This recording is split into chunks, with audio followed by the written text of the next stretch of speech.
الأولون من المهاجرين والأنصار والذين اتبعوهم بإحسان رضي الله عنهم ورضوا عنه وأعد لهم جنات تجري من تحتها الأنهار تجري تحتها الأنهار خالدين فيها أبدا وذلك الفوز العظيم.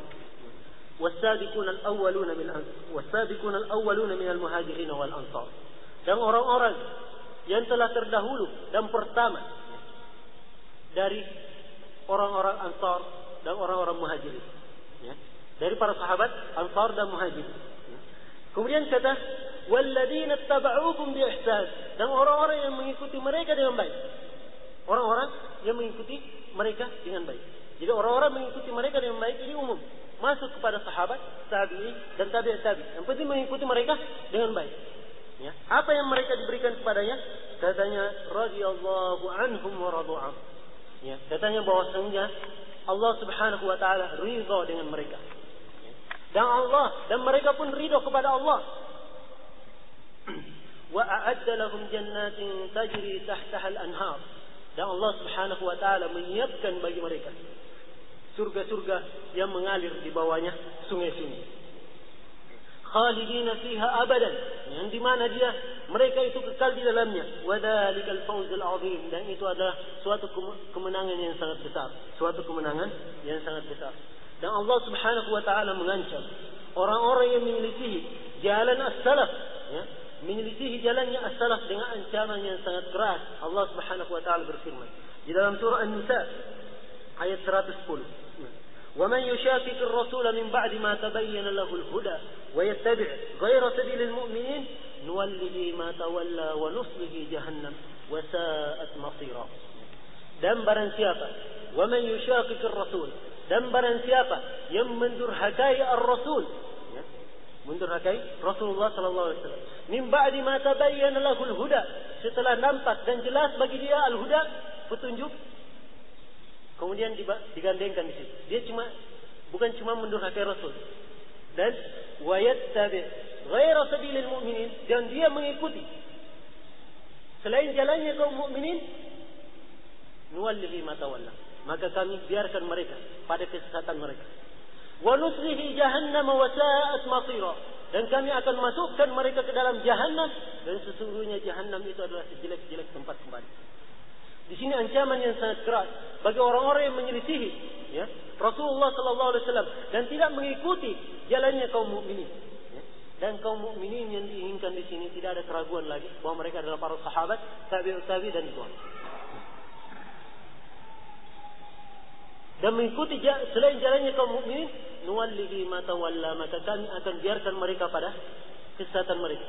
Wa nuslihi jahannam wa sa'at masira, dan kami akan masukkan mereka ke dalam neraka, dan sesungguhnya neraka adalah sejelek-jelek tempat kembali.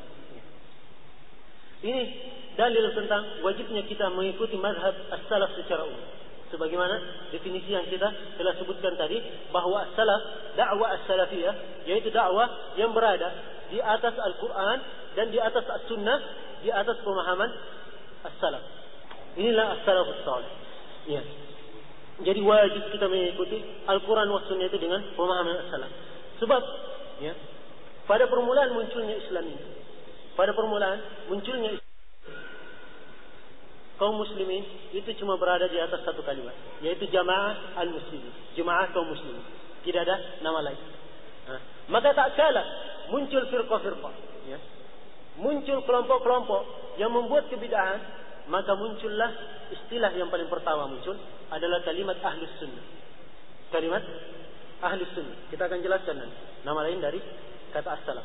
Kalimat ahlus sunnah untuk membedakan antara ahlus sunnah dan ahlul bidah.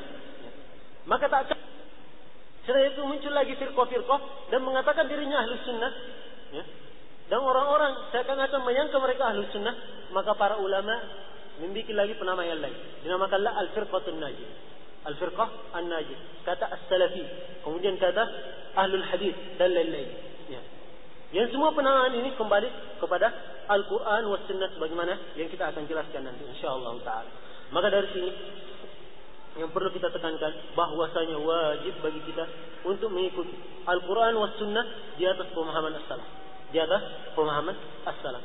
setelah kita mengetahui dan melihat bagaimana definisi maka tahulah kita ya. Kata as-salafiyah itu adalah hakikat Islam itu sendiri. Itu adalah hakikat Islam itu sendiri. Yang dikatakan dia adalah bagian dari Islam. Tetapi as-salafiyah itu adalah penamaan dari hakikat Islam itu sendiri. Karena Islam itu sendiri adalah Al-Quran was sunnah di atas pemahaman as-salaf. Sebagaimana dalil-dalil yang kita sebutkan tadi. Ya. Maka as-salafiyah itu adalah hakikat Islam itu sendiri. Maka dengan penuh kebanggaan kami mengatakan dan kita mengatakan alhamdulillahilladzi hadana li hada wa ma kunna linahtadiya laula an hadana Allah. Segala puji bagi Allah yang menunjukkan kepada kita kepada jalan yang benar ini. Dan tidaklah kami mendapatkan petunjuk kalau Allah Subhanahu wa taala tidak memberikan petunjuk kepada kita. Dan kita dengan bangga menisbahkan diri kita kepada salafiyah, nisbah kepada Rasulullah sallallahu alaihi wasallam. Dan dengan ini kita katakan bahwa as-salafiyah adalah agama yang dibawa oleh Rasulullah sallallahu alaihi wasallam 14 tahun yang lalu dari langit yang ketujuh. Dari langit yang ketujuh. Maka karena inilah Syekh Al-Albani ketika beliau ditanya, ya, apa hukum orang yang mengingkari hakikat as-salafiyah? Orang yang mengingkari hakikat as-salafiyah. Dia mengingkari hakikatnya as-salafiyah. Katanya kalau dia mengingkari hakikat as-salafiyah, maka dia kafir keluar dari Islam.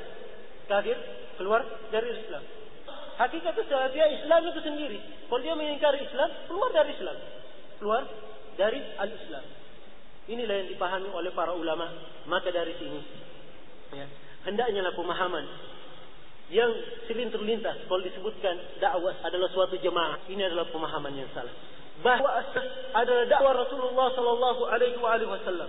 Kita tidak mempunyai imam di dalam dakwah salafiyah kecuali Rasulullah sallallahu alaihi wasallam.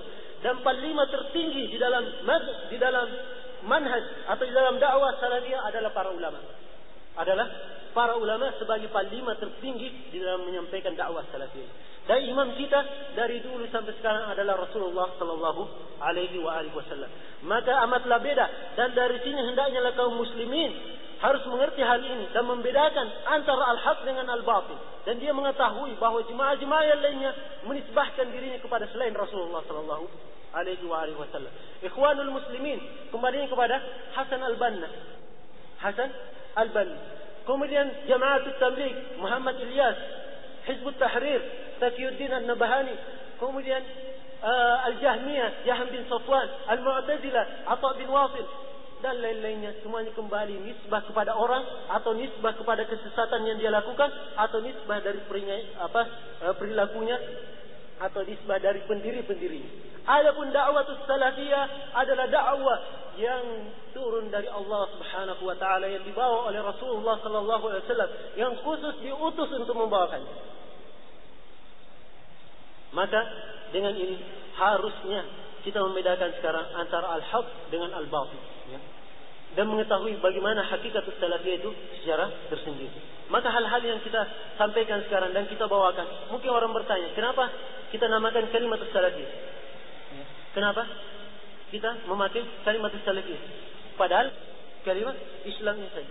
Maka kita mengatakan dengan apa yang dikatakan oleh Ali bin Abi Thalib radhiyallahu taala, ya, khatibun nas, ya, bima yafhamun. Kalian bicarai, ya, khitablah manusia, ya. Kalian berbicara kepada manusia sesuai dengan pemahamannya mereka. Sesuai dengan pemahamannya mereka. Kalau kita di zamannya para sahabat, mungkin mereka memahami. Kalau dikatakan jamaatul muslimin, semua muslimin sudah. Tetapi kalau di zamannya Ibnu Sirin, kalau dikatakan muslimun masih tanya-tanya. Ini muslimnya siapa? Ahlul bidah, ahlus sunnah. Dia tanya. Tapi kalau dikatakan ahlus sunnah, langsung dia tahu. Sama sekarang ini propaganda yang semua orang mengaku bahwa dia berada di atas Al-Quran was sunnah. Umat jadi bingung sekali. Yang mana yang benar? Ya. Semua mengatakan ini Al-Quran, ini As-Sunnah. Cuma yang membedakan, satu yang membedakan. Mereka berada di atas fahmi salaf, di atas pemahaman as-salaf. Memahami Al-Quran wa Sunnah sesuai dengan pemahaman as-salaf. Sesuai dengan pemahaman as-salaf. Maka tak kalah orang-orang itu, ya, ikhwanul muslimin, jamaatul tabligh dan lain-lainnya berani mengatakan nahnu ahlus sunnah wal jamaah. Mereka berani mengatakan demikian. Kami adalah ahlus sunnah wal jamaah. Tetapi kalau katakan bahwasanya antum salafiyun, ya, kalian adalah orang-orang yang mengikuti mazhab salaf, tidak berani. Tidak berani menyetakkan. Karena kalau dia mengatakan demikian ketahuan. Ya, mereka tidak mengikuti madhabus salaf. Tidak mengikuti madhabus salaf. Maka karena inilah para ulama kita di zaman ini. Ya, yang saya katakan tadi bahwa para ulama ahli sunnah wal jamaah, para ulama as-salafiyin adalah panglima yang paling tinggi di dalam dakwah salafiyah ini. Semuanya mereka mendakwakan dakwah ini dengan nama as-salafiyah. Dengan dakwah as-salafiyah supaya orang ketika mendengar, oh ini dari dakwah as-salafiyah. Oh berarti dia adalah Islam yang awal yang dibawa oleh Rasulullah sallallahu alaihi wasallam. Dan tidak tergambar lagi ya pada benak dia bahwa dia adalah suatu yayasan atau suatu golongan atau suatu partai yang di situ mempunyai imam tersendiri atau lain-lain. Ya.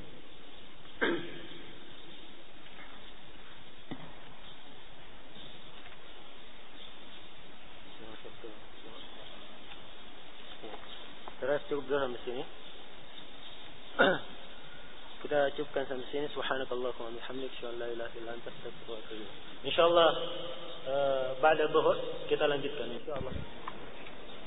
Alhamdulillahi rabbil alamin. Wassalatu wassalamu ala khairil mursalin wa ala alihi wa sahbihi ajma'in. Amma ba'd. Kita sudah menjelaskan tadi tentang definisi as-salaf dan definisi as-salafi dan definisi as-salafiyah.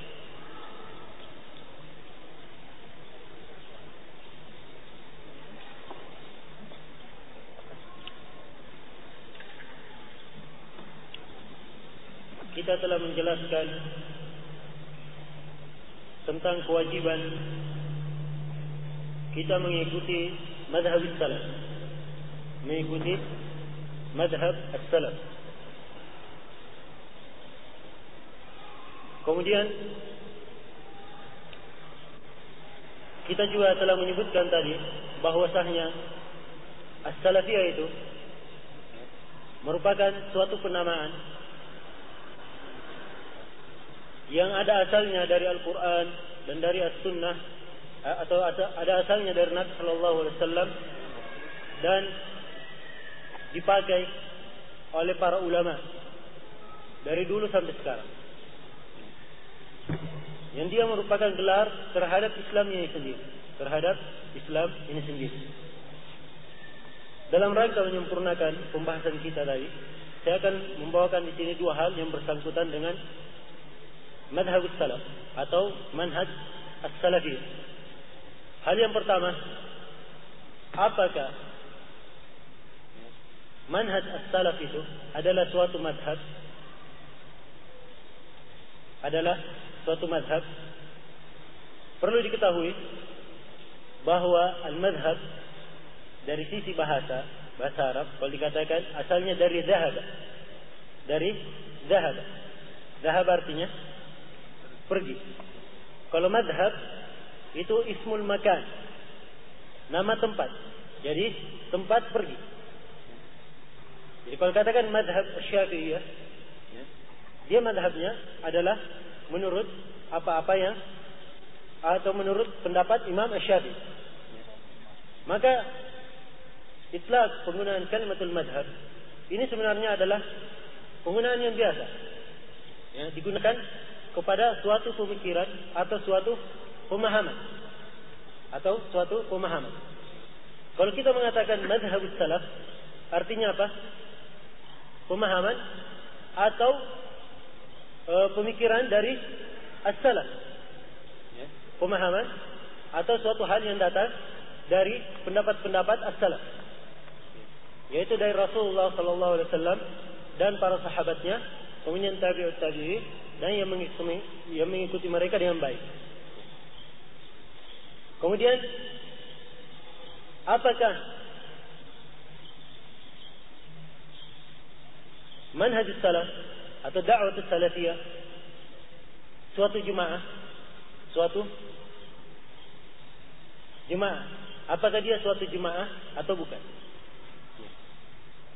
Sebelum kita menjawab ini,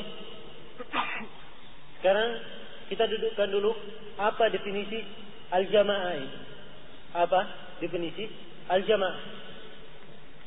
Al-jamaah menurut bahasa itu adalah mengumpulkan sesuatu yang terpecah. Mengumpulkan sesuatu yang terpecah. Adapun secara istilah, al-jamaah mempunyai 6 definisi di sisi para ulama. 6 definisi atau 6 penafsiran dari para ulama tentang al-jamaah. Tetapi secara global, dan kita akan mengurai 6 definisi ini pada pembahasan yang akan datang. Tetapi secara global saya katakan bahwasanya manhaj ahli sunnah wal jamaah dikatakan jamaah. Dikatakan jamaah. Karena Nabi SAW sendiri yang mengatakan mereka jamaah. Mengatakan mereka jamaah. Ini juga yang perlu kita bersihkan, pemahaman al-jamaah. Jangan dipahami terlintas al-jamaah, kemudian dipahami jamaah itu adalah suatu kelompok, partai, ada imamnya, imam tersendiri bukan dari Nabi sallallahu alaihi wasallam, kemudian dia harus dibaiat dan lain-lain. Tetapi al-jamaah yang dimaksudkan di sini sebagaimana yang disebutkan oleh Rasulullah sallallahu alaihi wasallam di dalam hadis yang sahih dari seluruh jalan-jalan. Datang dari hadis Abu Hurairah dan datang dari hadis Sal bin Sa'ad dan datang dari beberapa orang sahabat yang bunyinya sataftariqun nasara ila 71 firqah wa taftariqu al-yahudu ila 72 firqah wa sataftariqu hadhihi al-umma ila 73 firqah kulluha fi an-nar illa wahidah wa hiya al-jamaah. Wahiyal al-jamaah. Katanya akan terpecah umat ini atau akan terpecah orang-orang Nasara menjadi 72 atau 71 pecahan.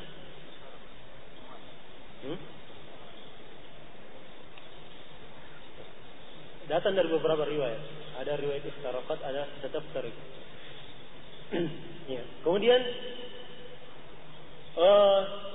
dan akan terpecah. Ya. Al-Yahudu menjadi 70 golongan. Kemudian dan akan terpecah umat ini. Umat Islam ini menjadi 73 golongan. Kulluha fin nar, kata Nabi sallallahu alaihi wasallam. Ponisnya semuanya di dalam neraka.